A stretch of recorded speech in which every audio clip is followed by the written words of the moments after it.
Bonjour, bienvenue dans la série sur les échecs. Alors, cette partie a été jouée entre Pac-Man et Utelki au championnat de Tchécoslovaquie de 1963. C'est au blanc à jouer. Ici, les noirs menacent de jouer tour à 8, suivi de dame B7.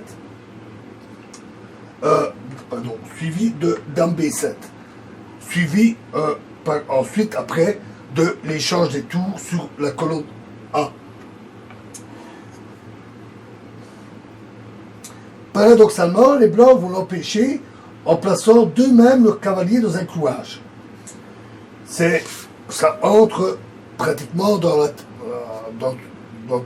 la théorie qui concerne la restriction de l'action et de la collaboration des pièces, que nous étudierons plus en profondeur plus tard. Donc ils jouèrent cavalier A7. Curieuse position, dame B7 évidemment, et tour A1. Tour A8, et maintenant dame A2. Ce qui fait que le cavalier est protégé et il sert de bouchon sur la colonne ouverte. Maintenant les blancs menacent C5, D prend C5, B prend C5, fou prend C5, fou prend C5, B prend C5, et tour C en B1. Donc remettons ça.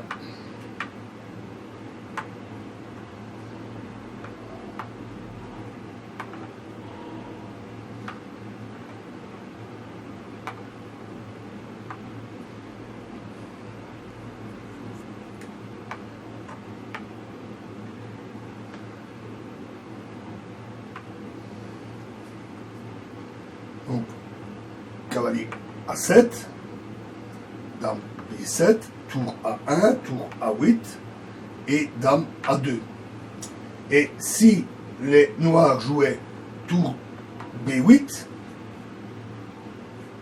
alors ils s'en suivraient après C5, B prend C5, B prend C5,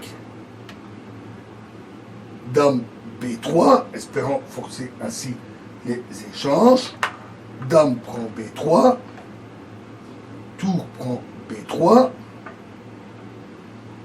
et C6, fou C8, et cavalier B5.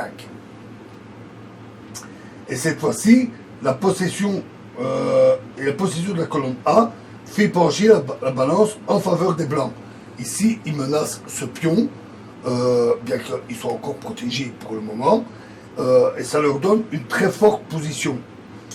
La position est stratégiquement gagnante pour les blancs. Donc,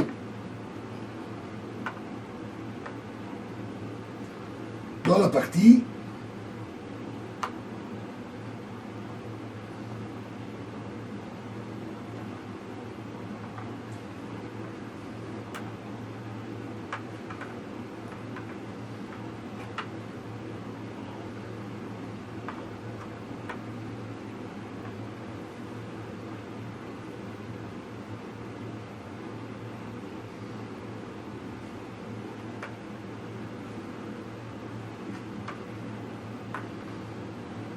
alors, donc, après cavalier A7,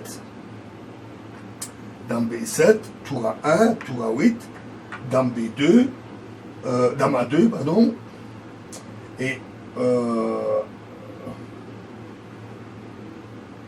donc, face à cette situation, les noirs optèrent pour pousser eux-mêmes le pion en C5, ce qui a entraîné un affaiblissement de structure de pion et qui a permis aux blancs une liquidation avantageuse. Ils ont joué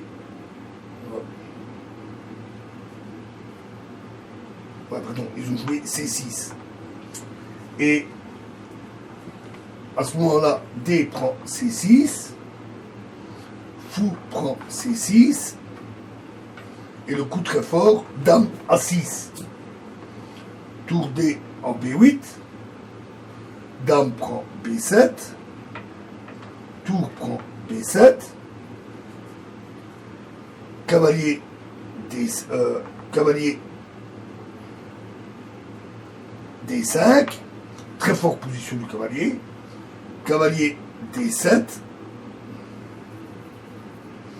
Fou D3. Roi F7. La position étant plutôt bloquée, chacun essaye un peu de positionner les pièces au mieux. Roi E2, à nouveau un très bon coup. Fou E7. Cavalier prend B6. Cavalier prend B6. Fou prend B6.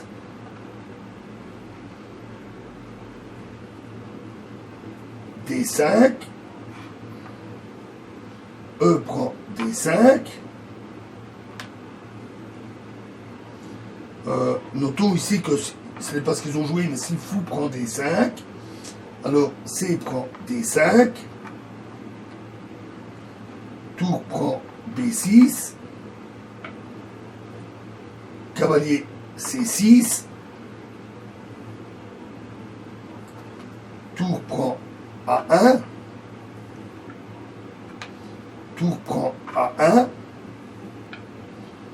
Fou prend B4. Et fou G6. Échec. Et la finale est gagnante facilement pour les blancs à cause de leur pion passé. Donc remettons les choses en état.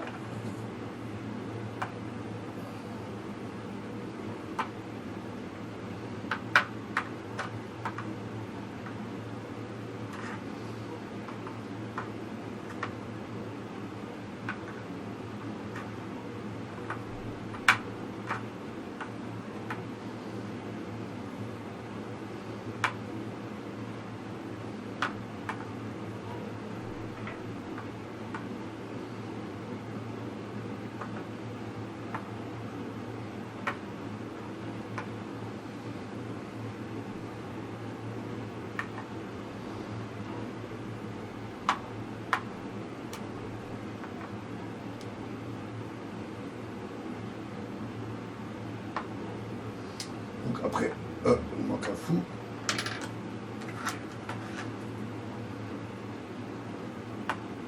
Donc après, cavalier A7.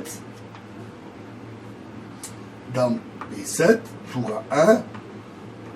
Tour A8. Dame A2. C6.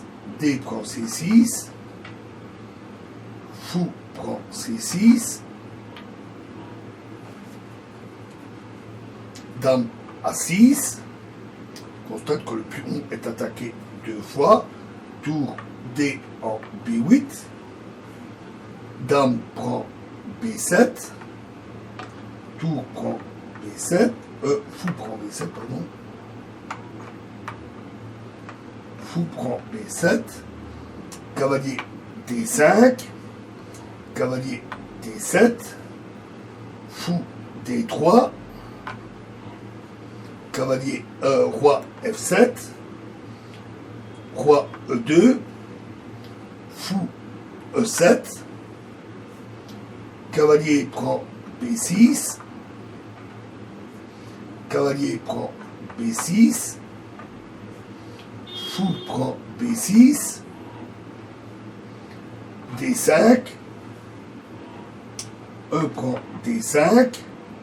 Et donc ici, dans la partie, ils ont préféré prendre le pion ici. Fou prend B4. Fou E4. Cavalier F6. Fou C7. Cavalier prend E4. F prend E4, fou C8, fou prend B8, fou prend G4, échec, roi D3, tout prend B8 et cavalier C6. Et dans cette position, avec deux pions passés liés, plus la qualité, une tour pour un fou, les noirs n'ont strictement aucune chance et donc les noirs abandonnèrent. Alors, avoir une colonne ouverte, ouvrir une colonne c'est bien, encore faut-il savoir l'exploiter. Très souvent, la domination d'une colonne ouverte permet la pénétration sur la 7e ou la 8e rangée, ou la 2e et la première. Si les cases adverses sur cette colonne sont protégées, il faut à la tour l'aide d'autres figures. Et ça, nous en verrons un exemple dans la prochaine vidéo. Je vous remercie.